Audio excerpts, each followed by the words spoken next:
Hello students, जय Shri Shyam. Welcome to Dwija classes. Students, कल के सेशन में हमने डिस्कस किए थे टेंस के रूल। मैंने आपको टेंस की टेबल समझाई थी कि कौन सा टेंस कहाँ पर किसके साथ लगेगा। आज हम इनकी एक्सप्लेनेशन डिस्कस करेंगे। तो सबसे पहले देखिए, हमारा है present indefinite tense. Present indefinite या फिर आप इसे प्रेजेंट अफर्मेटिव भी बोल सकते हैं। जब हम किसी भी सेंटेंस को हिंदी से इंग्लिश में कन्वर्ट करते हैं तो सबसे पहले हमें कैसे पता लगता है कि वो टेंस हमारा प्रेजेंट है, पास्ट है और फ्यूचर है। मैंने एक सेंटेंस का एग्जांपल लिया है कि वह मार्केट जा रहा है। तो आपको कैसे पता लगा कि ये प्रेजेंट टेंस है? बिकॉज ये क्या है, इसमें रहा है, जिसमें ता है, ते है, ती है, वो होते हैं हमारे प्रेजेंट टेंस की। कैसे पहचान रहे हैं कि वह मार्केट जा रहा है, कि इसकी हेल्पिंग वर्ब से। अब आप जब इसे इंग्लिश में कन्वर्ट करेंगे तो इसकी इंग्लिश क्या बनेगी? He is going to market. Sentence को इंग्लिश में बनाने के लिए सबसे पहले आपको किसकी समझ होनी चाहिए? वर्ब की। ये देखना है कि कौन सी हेल्पिंग वर्ब के साथ कौन सी मेन वर्ब का यूज हम करेंगे। ये आपको पता होना चाहिए, तभी आप किसी भी सेंटेंस को हिंदी से इंग्लिश में कन्वर्ट कर सकते हो कि वो टेंस प्रेजेंट है, पास्ट है या फिर फ्यूचर है।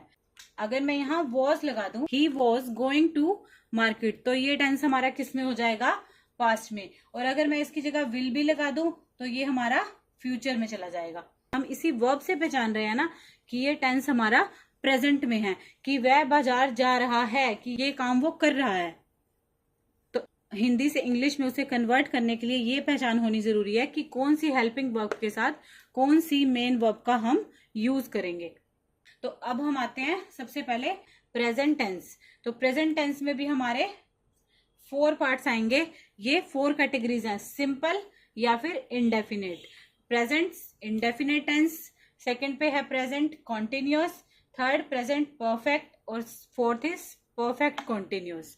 तो ये है हमारी प्रेजेंट टेंस की कैटेगरीज। ये हम कर रहे हैं प्रेजेंट इंडेफिनिट। तो इसका स्ट्रक्चर क्या रहेगा हमारा? सब्जेक्ट प्लस वर्ब की फर्स्ट फॉर्म प्लस ऑब्जेक्ट। ये है हमारा एफर्मेटिव या फिर पॉजिटिव या फिर सिंपल, आप इसको सेंटेंस बोल सकते हैं कि इंडेफिनिट में हमारा कौन सा आएगा? सब्जेक्ट प्लस वर्ब की फर्स्ट फॉर्म प्लस ऑब्जेक्ट। और इसी का जब हम नेगेटिव में कन्वर्ट करेंगे तो सब्जेक्ट, यहाँ पर वर्ब डू डज के साथ हमारा नॉट लग जाएगा, डू नॉट या फिर डज नॉट प्लस वर्ब की फर्स्ट फॉर्म प्लस ऑब्जेक्ट। ये हमारा नेगेटिव सेंटेंस है। इसके एग्जांपल देखिए, I always come on time, मैं हमेशा समय पर आता हूं।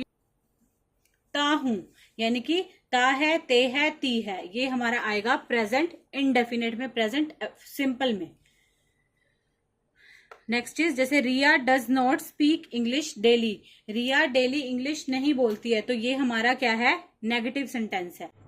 The next one is students present continuous.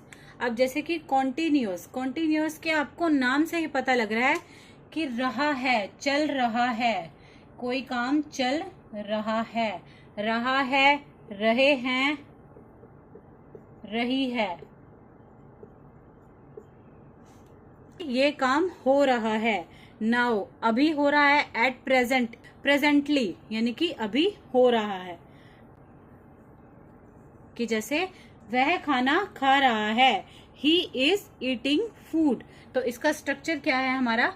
Subject, इसमें हम यूज करेंगे subject plus is am are plus verb की first form plus ING and object. और अगर हम इसी का नेगेटिव सेंटेंस यूज करेंगे तो हम इज एम आर के बाद नोट लगा देंगे नेगेटिव में।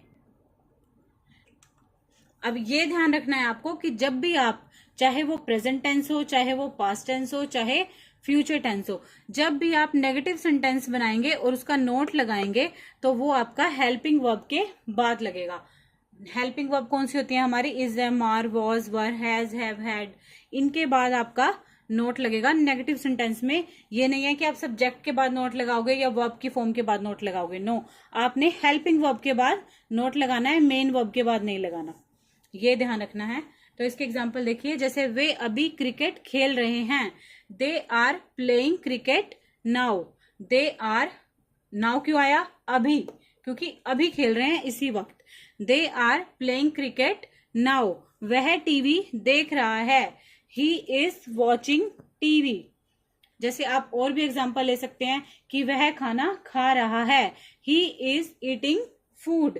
मेरी मम्मी किचन में खाना बना रही है। My mother is cooking food in the kitchen. कुछ भी आप सेंटेंस बना सकते हो कि ये काम कर रहा है, कर रही है। जैसे इस सेंटेंस में देखिए, ये है हमारा सब्जेक्ट, ये है हमारी helping verb is am are, और ये है हमारी वॉचिंग, वॉच हमारी मेन वर्ब प्लस में आईएनजी, और मूवी हमारा ऑब्जेक्ट। ये है इसका स्ट्रक्चर। आई होप आपको ये वीडियो समझ आ रहा होगा। इसी तरह के और वीडियोस देखने के लिए जल्दी से चैनल को सब्सक्राइब कर दीजिए, ताकि आपको हर वीडियो की नोटिफिकेशन टाइम टू टाइम मिलती रहे।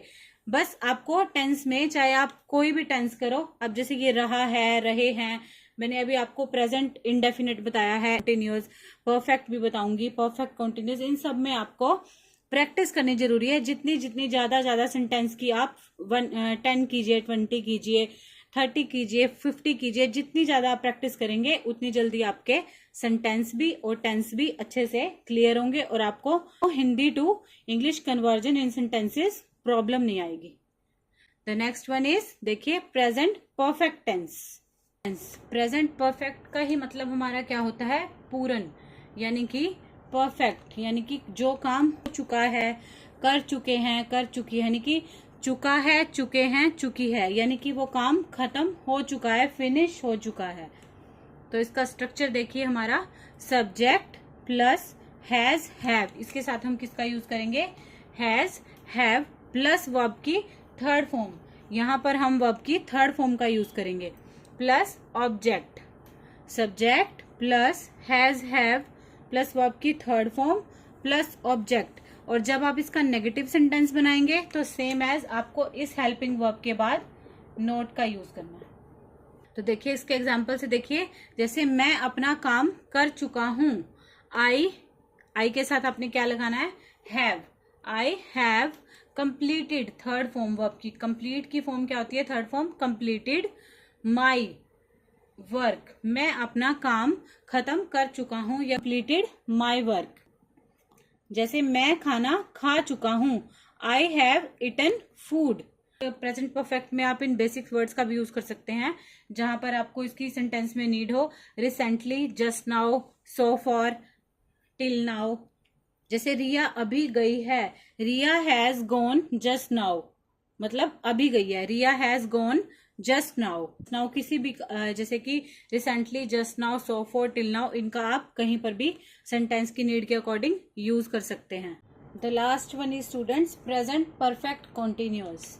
देखिए वैसे ये एक ऐसा टेंस है जो आपका बहुत ही कम यूज होता है, कि जैसे इसमें परफेक्ट यानी कि कोई काम हो चुका है, और कंटिन्यूअस मतलब कि जो काम चलते आ रहा है, तो वहां पर हम यूज करेंगे प्रेजेंट परफेक्ट कॉन्टिन्यूअस टेंस का। देखिए इसका स्ट्रक्चर क्या रहेगा? Subject plus has have plus been, इसके साथ हम यूज करेंगे बीन का, और वर्ब की फॉर्म प्लस आईएनजी और प्लस ऑब्जेक्ट। और इसमें हम स्पेशल वर्ड्स का हमारा यूज होगा सिंस, फॉर और टाइम का। जैसे एग्जाम्पल से समझिए, वह 2 दिन से क्रिकेट खेल रहा है। ही हैज बीन, ही के साथ क्या लगेगा हमारा? Has. He has been playing cricket for 2 days, वो 2 दिन से खेल रहा है और अभी भी खेल रहा है, तो यहाँ पर क्या यूज करेंगे हम? For 2 days। अब सिंस हम कहाँ पर यूज करेंगे? जैसे 2015, 2020, 2024 से ये काम हो रहा है, तो वहां हम यूज करेंगे सिंस का, कि लंबे समय से हो रहा है। जैसे मैम, मैं आपके वीडियोस 2015 से देख रहा हूँ। Ma'am, I have been watching your video since 2015, यानी कि 2015 से देख भी रहा हूँ और अभी भी देख रहा हूँ, तो वहां हम यूज करेंगे प्रेजेंट परफेक्ट कॉन्टिन्यूअस का। सिंस हमारा वहां लगेगा कि जैसे कोई लंबा टाइम दे रखा है, पर स्पेशल किसी सेंचुरी का हमें बताया हुआ है कि ये काम तब से हो रहा है और अभी भी हो रहा है, कि जैसे मैं 2010 से इस घर में रह रहा हूं। I have been living in this house since 2010, इस टाइप से जो हमारे सेंटेंस आ जाएंगे वहां हम सिंस का यूज करेंगे। और फॉर हमारा यूज होगा डेज के साथ, वीक के साथ, मंथ के साथ। तो ये था हमारा प्रेजेंट टेंस और उसकी 4 कैटेगरीज। नेक्स्ट वीडियो में हम डिस्कस करेंगे पास्ट टेंस और उसकी 4 कैटेगरीज, और उससे अगली वीडियो में हम डिस्कस करेंगे फ्यूचर के बारे में। तो जल्दी से चैनल को सब्सक्राइब कर दीजिए ताकि आपको टेंस के पास्ट और फ्यूचर की नोटिफिकेशन जल्दी से मिल जाए और आप उसको अच्छे से कर पाएं। इसी तरह के और वीडियोस देखने के लिए मुझे कमेंट बॉक्स में कमेंट कीजिए और मेरे चैनल को लाइक, शेयर एंड सब्सक्राइब कर दीजिए। Thank you students. जय श्री श्याम।